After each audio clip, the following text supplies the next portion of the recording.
5-1 now. Don't with Jimmy look now. Butler. Do not look now, Lou. On the season, 9th in the West, but a game and a half out of the 6th spot, which of course is what they said was the goal.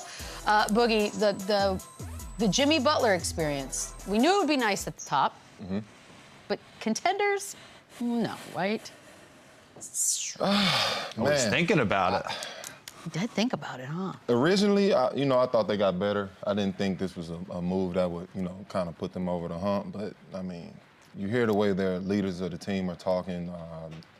Draymond is saying it's a championship. Steph is playing with, confidence we haven't really seen all year. So, obviously, this Jimmy Butler trade put a spark in this team. Their expectations have definitely risen. I think it was a good move in the end. And I think you got to give credit to that front office for, having the balls to make that move. It was a lot of controversy with Jimmy. It was a lot of, concerns. And, they overlooked all that and looked at it from a basketball perspective. And obviously this worked. So I think, this brought life to this Warriors team. I think, they're on the right path right now. Do I think they're a championship team? That's still hard to say. I think I need to see, more play from this team. But as of late, they look great. And, two defenders like Jimmy and Draymond on the floor together, I mean, that's a nightmare for any team. OKC obviously having one hell of a season. But the playoffs come around, and they have to face a team like the Warriors with all that experience. Tough matchup. What are we doing here? I'm scared. Okay. I'm scared. And if I'm 1 or 2, I'm low-key ducking. Let's lose a couple games, see if we can get another team in that first round. But any team with Steph Curry in the first round, I'm scared. And by the way, this is the honeymoon phase right now. They're 5-1. They're winning games. There's no drama. You're not hearing any locker room issues. They're fitting in, right? And I got to give credit to Mike Dunleavy Jr. because, like DeMarcus said, this is a big move to make. And then not only do you make the move, you lock them up for 2 more years at least. So you can't just walk in free agency. And they're winning. So even if they got better, they didn't get better. This team in that locker room, they think they got better, and they have this new belief, this new sense of hope that they can actually compete now and they can beat anybody. And they are. They're playing well. I still have my issues about when they go small and Kuminga's been out. How are they going to work him back in the lineup? But they made this trade and got better and managed to keep their entire youth, their Moody, the Pods, the Kumingas. They didn't get rid of any of those guys and got an all-star and got a dog that is clearly fitting right now with whatever they're doing. So I like it. And again, contender, I don't see it this year, but they're a tough out. Like, someone's got to beat this team 4 times. Like, good luck. Look at those numbers, Lou. Plus 4,500. Those are Lou numbers, right? No, we like it. It's worth $10. Just if you want actual data to support it all, before Jimmy got there, Steph was averaging 23. He's averaging 29. Jimmy's thrown in 20 points since he got there. Man. It's kind of funny to even talk about the resurgence of Steph Curry, Lou, but here we are. How big has it been? It's been great.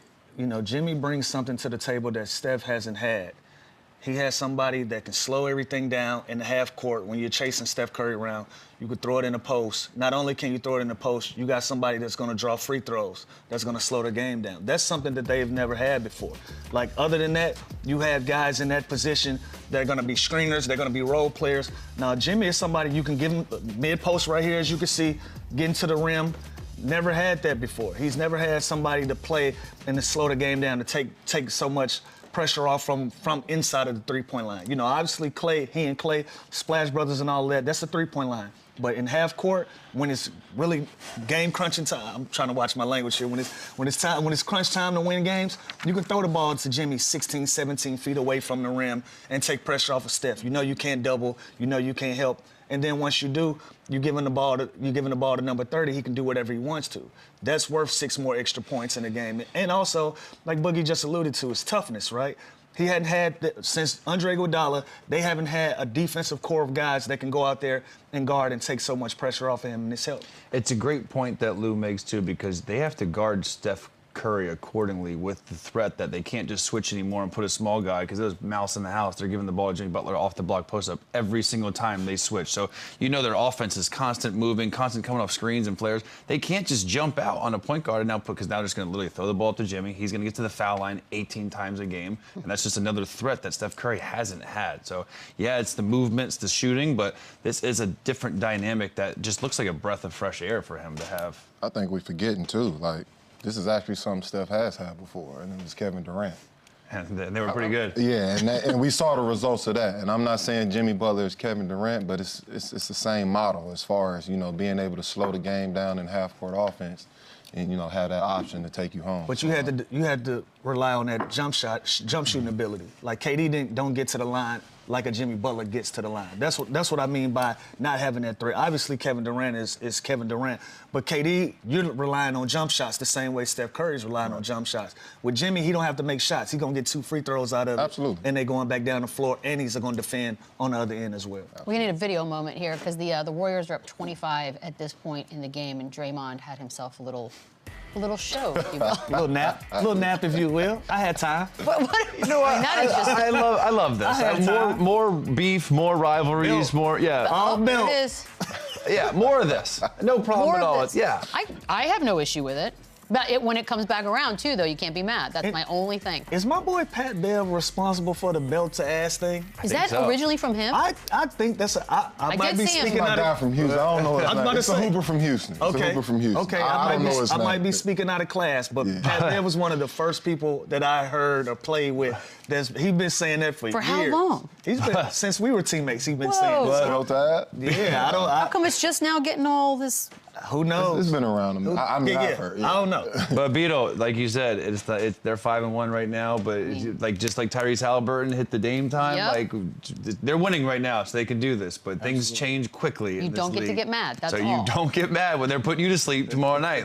But is this coming from a guy like Draymond that has been around great teams, that's been, you know, at the top of the top as far as competing? For me, seeing that lets me know that they are building some type of confidence. They're having fun, too. They're having fun. Their energy has changed, and they know something that we don't either. And it may be fool's gold, you know, with this recent win streak, but obviously it's a change in that locker room, and it's for the better. And the Mavericks are the team right above them, too. So there's a little added zhuzh to that one. We're taking a quick break, talk a little Jason Tatum on the other side. Why isn't he viewed as an all-time great? That's next. Run it back, run it over, run it back.